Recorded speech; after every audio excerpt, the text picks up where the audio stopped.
የሚቀጥለው ጥያቄ የሚሆነው እንግዲህ እልፍዬ ወደ አንቺ ልምጣና አሁን ቤተሰቦቻችን ሁሉ ጊዜ እንደ አድገንም ራሳችንን እንችላል ትዳርም ውስጥ ሆነን ልጅም ወልደን እንደ ህፃን ልጅ ነው የሚያዩን ማለት ያኔ ትንሽ እንደነበር ነው።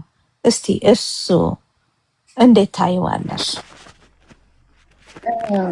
ልክ ነው።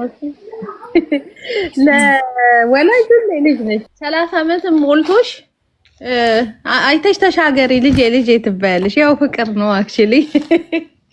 ለወላጅ አታድጊም፣ ሁሌ ልጅ ነው የምትመስያቸው። ግን ያው ኮንሺየስ መሆን አስፈላጊ ነው። አንዳንዴ ልጅ የራሱ ዓለም፣ የራሱ አካሄድ፣ የራሱ ምርጫ እንዳለው አክሰፕት ማድረግ አለብን። አዝሎን ካስ የሚጎዳቸው እስካልሆነ ድረስ በጣም መጥፎ አካሄድ እስካልሄዱ ድረስ just because የኛን አካሄድ ስላልተከተሉ ኦርኛ ልክ ነው በዚህ መስመር ቢሄዱ ብለን ዊሽ የምናረገው ይጠቅማቸዋል ብለን አስበን ዊሽ የምናረገውን ሐሳብ ካልተከተሉ መቃወም አለብን ብዬ አላስብም። ግን እንዳጠቃላይ አሁን እኛ ሀገር ልጅ ሲወለድ ማጆሪቲ ሁሉም አይደለም ልጅ የሚወልደው ራሱ እኮ ጧሪ ቀባሪ እንዲሆን ነው። ቤዚክሊ ሳረጅ ማን አለኝ ማን ይጦረኛል እኔ ባይዘው ልጅ ሆኜ ምለው ነገር ነበር። እኔ ጥሮታዬን ራሴ ያመቻቻለሁ። ኢንሹራንስም ልግባ ምንም ላርገው ስራም ልስራ ልጆቼ እኔ ኃላፊነት አለባቸው ብዬ አላስብም። እንደውም መሆን የምፈልገው እግዚአብሔር እድሜና ጤና ቢሰጠኝ ግራማ ምናምን ሆኜ እነሱ ከፈለጉ እኔ ጋር መተው እርዳታ ከፈለጉ ይጠይቁ እንጂ ልጆቼ በፍጹም ምንም አይነት ኃላፊነት የለባቸው ብዬ ነው ማምነው። ሲኖሩ ለፍቅር መገለጫ ሊያረጉ ይችላሉ። ገባሽ? አሁን አመት በዓል ሲደርስ የሆነ ጊፍት መስጠት ምናምን it's like expressing your love እንጂ እኔ ህይወቴን ለመኖር unfortunately አቅም ባይኖር ጤና ባይኖር of course አንቺ እየበላሽ እና አባትሽ እንዲሞቱ አታረጊም። that's well known። ግን ልጆቼ ናቸው የሚጠሩኝ ብዬ ግን ላይፌን አለ እኔ ዛሬ ስለነገ የራሴ ኃላፊነት አለብኝ ብዬ ማንም ሰው ኃላፊነት አለበት ብዬ አላስብም። ስለዚህ ልጅ ሲወልድ ወላጅ ልጅ እንዲጦረው ኤክስፔክቴሽን በጣም ከባድ ነገር ነው። የራሱ ፋሚሊ ክሬት እያደረገ አይደለ? እኛ አሁን ስንኖር እንደ ወላጅ ያለንን ስትራግል እናየዋለን አይደል? you can imagine አሁን ደግሞ ልክ ከዚህ ህይወትሽ ወጥተሽ ሰውን እርጂ እንዲያርጊ ስትባይ እንዴት እንደከበደሽ ልክ ልጆቹም ሲያድጉ እኮ እንደዛው ነው። እንደውም እየባሰ ነው የሚሄደው ኑሮ እየከበደ ምናምን ነው አይደለ? ለምንድን ነው ልክ ልጅ የራሱን ህይወት ሲጀምር እሺ ብለን ደስ ብለን ደረሰ ብሎ ሰው አጨብጭቦ ይድርልሽና ከዛ ልጄ ታውከኝ እንደዛ መከራዬን አይቼ አሳድጌ ሺህ ዓመት አልኖር በጣም እኮ አንቺ ቴሮራይዝድ የሚያደርጉ ወላጆች እኮ አሉ። ላይፍሽን እግዚአብሔር አንዳንዴ ያስፈራል። ምን እየሆንኩ ነው ብለሽ ልክ ነው ልክ አይደለም ግራ ነው የሚገባሽ። ኢቭን መንዝሊ ተቆራጭ አስቀምጠሽ ምናምን ሁላ አይበቃም። እነሱ የሆነ ነገር ኤክስፔክት ያደርጋሉ። አንቺ የምትኖሪው ኑሮ 16 ሰዓት ስሪ 24 ሰዓት ተኚ ስሪ ዋይ ወረቂ ተነሺ nobody cares they don't even ask you ምን ያህል ነው አቅምሽ እንዴት ነው ልትረጂ የምትችይው። እንደዚህ መመካከርም እኮ ያባት ነው። ግን they just expect something from you እና it hurts በጣም it hurts። ዘኒ እንዳለችው ደግሞ ፍቅር በገንዘብ ባይለካ ፍቅር በአገልግሎት በምናምን በአታችመንት ባይለካ ልጅና ወላጅ አንኮንዲሽናል ላቭ ነው ሊኖራቸው የሚገባው። ከዛ በኋላ ያለው ግን ሲሆን ሲቻል ፍቅር ካለሽ ደግሞ እኮ የሚገርመው ኩላሊትሽን ማውጣትሽ ትሰጫለሽ። ከፍ ካለ ደግሞ ልብሽን ሰጥተሽ አንቺ ልሞችም ትችያለሽ። ችግር የለውም ነው። ግን ጥቅም ስለሚቀድም ከባድ ያደርገዋል ላይፋችንን እና እንተሳሰብ ነው የምለው እኔ እንግዲህ። ቴንክ ዩ በጣም እልፍዬ። መልካምዬ እዚህ ላይ ማለት መጨመር የምትፈልጊው ነገር አለ? የዚህ ሀገር ልጆች እኮ ሰልፍሽ ናቸው ይባላል ማለት ነው። ልክ አሁን እኛ የተጣለብንን አይነት አይደው ግዴታ ይባል ግዴታ ለነሱም እንዲጣልባቸው ነው ኤክስፔክት የሚደረገው እና which is በቃ በጣም የተሳሳተ ነገር ነው። አንደኛ ልጆቹን እኛ መርጠን ያመጣናቸው እነሱ መርጠው አልመጡ። ከወደው ከሆነ ፈልገው ማድረግ ይችላሉ። ግን አስገድዶ ኢቭን እኮ ለኛ ለወላጆቻችን ብቻ አይደለም እኮ እኛ ኃላፊነት የነበረብን ለእህትና ለወንድም ብቻ አይደለም።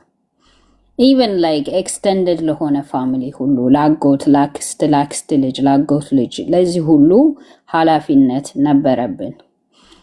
ያንን ነገር እኛ ልጆቻችን ላይ አንደግመም። አሁን እልፍዬም እያለች ነበረ ስፔሻሊ ዌስት ላይ የምንኖር የራሳችንን ጡረታ ማስከበር አለብን። ለጡረታችን ሴቭ ማድረግ አለብን። ላይፍ ኢንሹራንስ ጥሩ የሆነ ላይፍ ኢንሹራንስ ፈልገን የሚያዋጣውን በጣም ብዙ ስካምር ስላለ በአሁን ሰዓት ገባሽ? እሱን ነገር ተጠንቀቀን ላይፍ ኢንሹራንስም ባይበዛም በትንሹም መግዛት እንችላለን። የተለያዩ ነገሮችን ማድረግ እንችላለን እንጂ ልጆቹ ላይ ሌላ ኃላፊነት መጣል ራሱ ሌላ በርደን መሆን የለብንም። እኛ ለማንም በርደን መሆን የለብንም። አምሹር እኛ ያንን አንደግምም ብዬ አስባለሁኝ። ያኮርፋሉ ወላጆች። በቃ እነሱ ያሉትን ነገር አንቺ ማትሰሚ ከሆነ ማትታዘዢ ከሆነ እነሱ በምን ይቀጡሻል ማለት ነው? በማኩረፍ በልጅነት። እኔ የእውነት የማየው እንደዛ ነው። ልክ ወላጅ ሲያኮርፈን ኦክሲጅን ስትነጠቂ ማለት ነው። ለህፃን ልጅ አስቢው እንግዲህ ገና ከልጅነቱ ነው ይሄ ልምምድ የሚመጣው።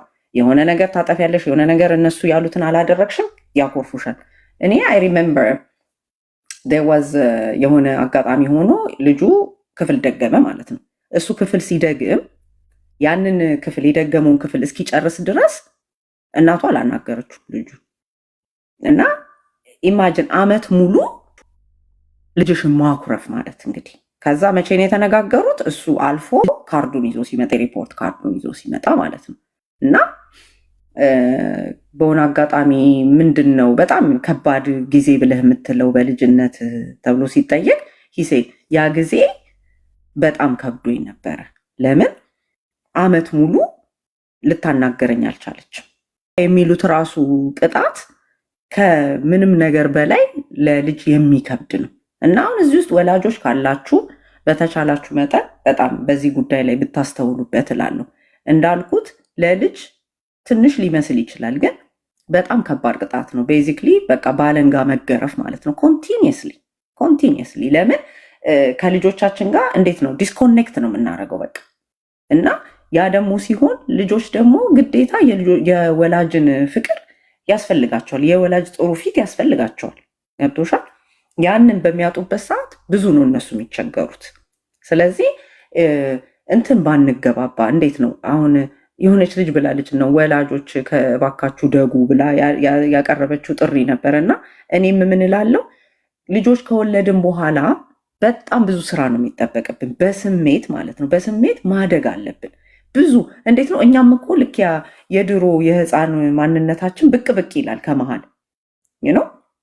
ስለዚህ ያቺን የምታስቸግረዋን ትንሿን አኩራፊዋን ህፃንነታችንን ምንትን ማድረግ አለብን፣ እሹሩሩ ማለት አለብን፣ እሷን ማሳደግ አለብን። አለበለዚያ ልጆቻችንን እኮ ያው ህፃን ነው የሚያሳድጋቸው ማለት ነው ቤዚክሊ።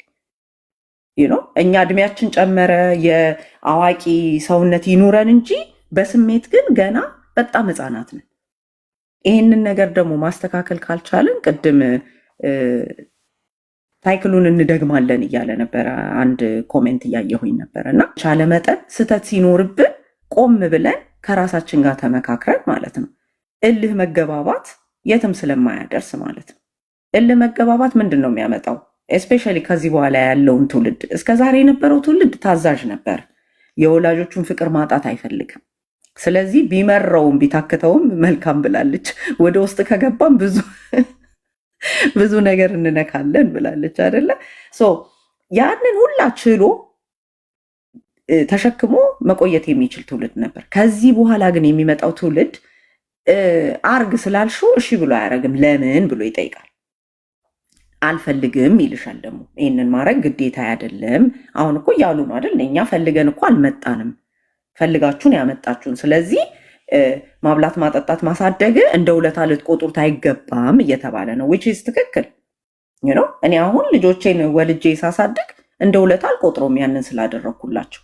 በቃ ሜቢ እኔ እንጃ እንደ ውለታ ሊቆጠር የሚችለው ነገር ከዚህ ኤክስትራ የሆነ ነው እንጂ ልጆቼን የመውደድ በማቴሪያል ፍላጎታቸውን የማሟላት ግዴታ የኔ የወላጅ ነው እና በስሜትም ደግሞ መብሰል ልጆቼን መምራት የኔ ኃላፊነት ነው እንጂ እኔ ተመልሼ እንደ ህፃን እየሆንኩኝ ልክ ህፃን ልጅ የሆነ ነገር ሲከለከል ፍርፍር ብሎ እንደሚለው አይነት በቃ ልጆቻችን የሆነ ነገር አዘናቸውን ቢሲሉን እኛ እንደዛ ነው የምንሆነው። በነገራችን ላይ ስናኮርፍ፣ ስንቆጣ፣ ስንዘጋቸው ያውላ ነገር ሲሆን ቤዚክሊ ልክ እንደ ድሮ እንደ 3 ዓመታችን ነው እየተመለስን ያለ ነው እና ያንን ነገር ማረም የኛ ኃላፊነት ነው ብዬ አስባለሁ። ቴንክ ዩ በጣም ዘንዬ፣ እውነት ነው፣ በጣም ትክክል ነው።